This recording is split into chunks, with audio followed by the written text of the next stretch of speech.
Kartu Noboloho, 3, 2, 1, action! Oke pemirsa semuanya dimanapun Anda berada, saya Udin dan rekan saya Ucup.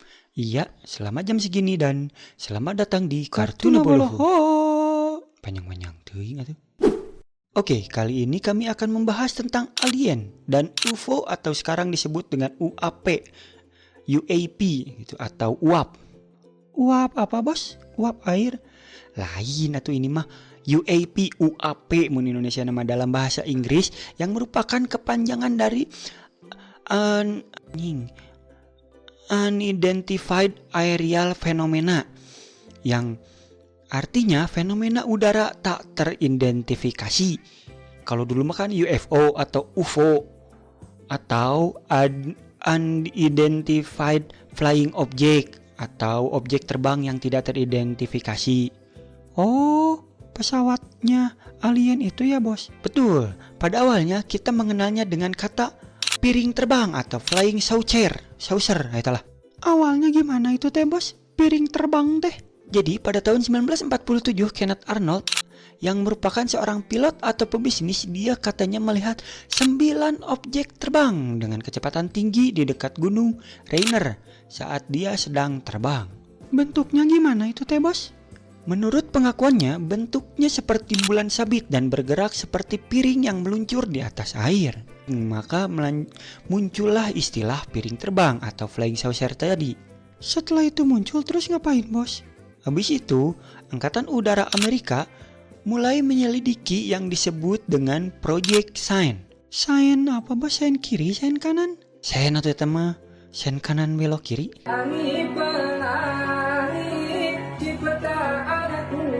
Tapi pada awalnya orang yang terlibat dalam proyek ini mengira ini adalah pesawat Uni Soviet yang canggih. Walau pada akhirnya beberapa penelitian malah berpendapat kalau ini mungkin pesawat ruang angkasa. Proyek ini juga diganti jadi proyek Gurge ya bos ya. Iya cuy, pada 1 tahun proyeknya diganti ya. Pada tahun 1952 proyek ini tuh diganti jadi proyek yang menjadi penyelidikan resmi terlama tentang UFO atau sekarang namanya UAP, dan proyek ini bernama proyek Blue Book. Tenggelam bos? Apanya yang tenggelam? Blue Book. Proyek ini berhasil mengumpulkan laporan tentang 12.618 penampakan objek terbang yang pada sebagian diklasifikasikan sebagai fenomena buatan manusia, dan sebanyak 701 penampakan dianggap sebagai fenomena yang tidak cukup untuk diidentifikasi. Penampakan itu teh sering ya bos ya? Iya, karena penampakan UFO ini banyak banget. Akhirnya CIA atau intelijen Amerika ini mengusulkan penelitian lebih lanjut. Dipimpin fisikawan bernama H.P. Robertson ya bos ya?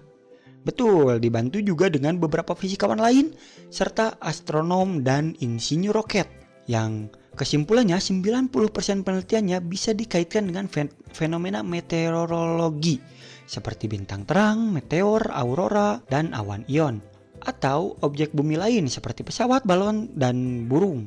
Orang-orang itu teh percaya bos? Sebagian enggak sih, malah menyangkanya ini upaya pemerintah untuk menutupi kebenarannya. Udah bos, penelitiannya teh itu aja? Enggak cuy, pada tahun 1966 komite kedua dibentuk atas atas permintaan Angkatan Udara atau meninjau lebih dalam tentang apa yang dikumpulkan oleh proyek Blue Book. 2 tahun kemudian, komite ini meneliti 59 penampakan UFO dan merilis hasilnya sebagai Scientific Study of Unidentified Flying Object atau lebih sering dikenal dengan Condon Report, dan menarik kesimpulan bahwa tidak ada bukti dari penelitian sebelumnya selain fenomena umum, dan menghentikan semua penyelidikannya di tahun 1969. Pada tahun itu juga aktivitas penampakan ikut nurun ya bos ya? Betul cuy, penampakan penampakan piring terbang itu tuh sudah mulai menurun pada tahun itu. Dan proyek besar lainnya di Amerika disebut Scientific Study of Unidentified Flying Object atau biasa disingkat HATIP, proyek rahasia di tahun 2007 sampai 2012 yang bilang bahwa AS memiliki senyawa yang rumornya dari UFO. UFO. Mereka orang-orang itu pada percaya, bos. Banyak ilmuwan yang nggak percaya juga sih sebenarnya. Ada catatan-catatan gitu nggak, bos? Ada catatan resmi dan cukup lengkap disimpan di Kanada, di mana catatan tersebut pindah pada tahun 1968 dari Departemen Pertahanan ke Departemen Riset Kanada. Katanya UFO tukang culik, bos. Sempat ada rumor begitu karena pada tahun 1990-an ribuan orang mengklaim penampakan UFO yang mereka lihat berujung orang hilang. Bentuknya kayak piring, terus muncul cahaya, terus orang hilang gitu, bos. Kayak di film? Iya.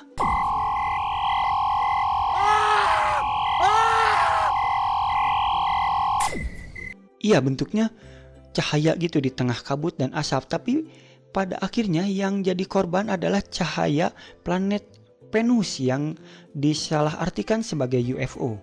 Kalau insiden Roswell yang itu teh apa, bos? Jadi Juli 1947 ada fenomena di kota Roswell. Di New Mexico yang dikenal sebagai insiden Roswell. Udah, bos?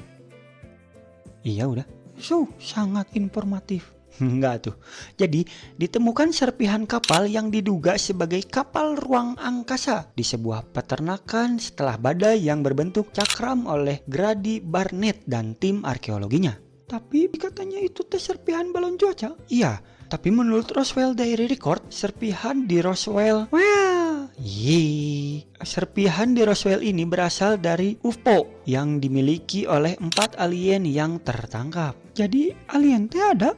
Menurut Lindsay Hayes, ahli astrobiologi dari NASA, belum menemukan kehidupan lain di planet lainnya. Tapi gak menutup kemungkinan kalau alien itu ada. Tapi organisasi ekstraterestrial atau SETI bilang ngasih sinyal keluar angkasa, tapi belum ada balasan. Belum ada kuota meren, bos. Mohon alien temake smartphone. Tapi walau alien belum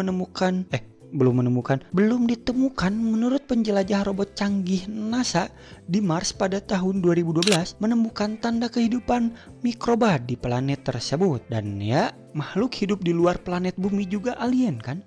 Walau bentuknya mikroba. Iya ya, bos ya. Istilah UFO teh awalnya dari siapa, bos? Istilah piring terbang diganti jadi UFO itu atau UFO ya dicetuskan oleh Kapten Edward J. Ruppelt pada tahun 1952 di dalam ceritanya di pengalaman proyek Blue Book.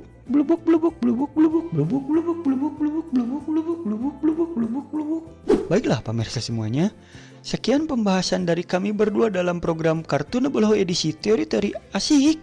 Saya Udin dan rekan saya Ucup. Iya, selamat jam segini. Jangan lupa like, komen, dan subrek, dan adios permios. Bos, tolong.